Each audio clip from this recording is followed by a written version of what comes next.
super important to the future of humanity. How will you know if you right? One simple way is if the most people think they are much better off than they were before we put the technology out into the world, that would be an indication we got it to the right. A lot of people think science fiction, yeah, when they think ChatGPT, can you keep it? So that these are truly closed systems that don't become more powerful that we or as human beings communicate with each other and plan our destruction.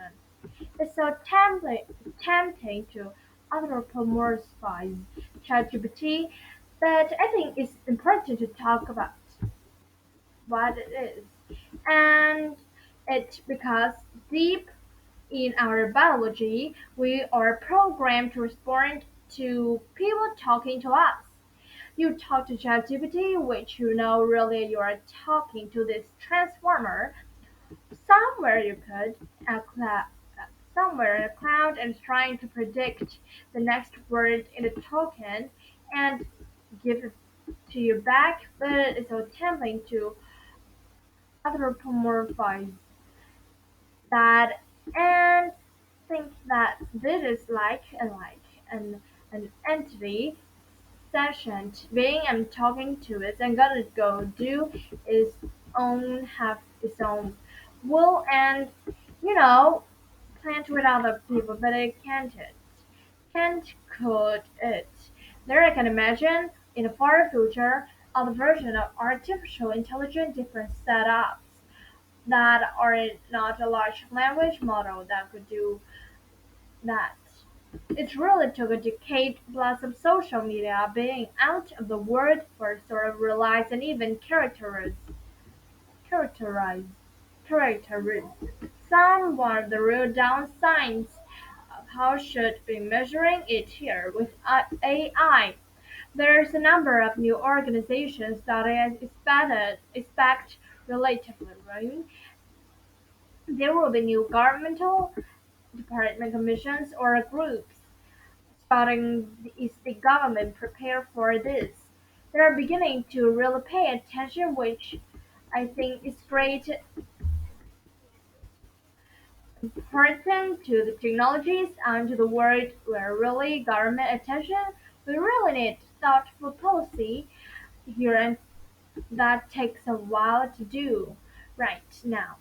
To protect people and protect from the downside of this technology, what should they do to the main thing I would like to see the government to really come up a bit quickly on the understanding what's happening, get insight into the top first where our capabilities are we are doing and I think that I can start right now. Are you speaking to the government?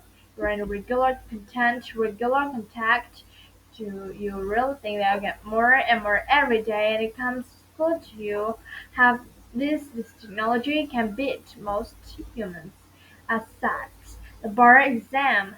How should schools be integrating this technology in a way that doesn't increase cheating, that doesn't increase laziness among students? Education is going to have changed. But it's happened to other with technology when a calculator be taught math and statistics students are totally changed. The promise of this technology, one of the ones I'm most excited about, is the ability to provide individuals learning great individual learning for each student.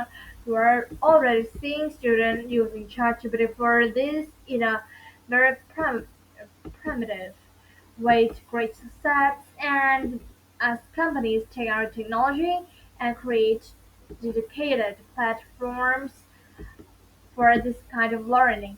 I think it will revolutionize education. I think that kids are starting the education process today. By the time they graduate from high school, and going to be like smarter and more capable, and we can imagine a little better than TI-85 is a little better, but it does put a lot of pressure on teachers to read. For example, if they've assigned an essay. Three of the students use ChatGPT to write that essays. How are they going to figure out that out? I've talked to a lot of teachers about this, and it's true that it puts pressure in some ways for an overworked teacher to be able to say, hey, go use ChatGPT to learn this concept you're struggling with and just sort talk back and forth. One of the new things I showed yesterday in the ChatGPT launch is using ChatGPT to be a Socratic method educator. Teachers is not all the teachers really love this. They say it's a total changing way I teach my students. It's basically new office. Ours are different, but the thing is, it's a new way to supplement learning for sure.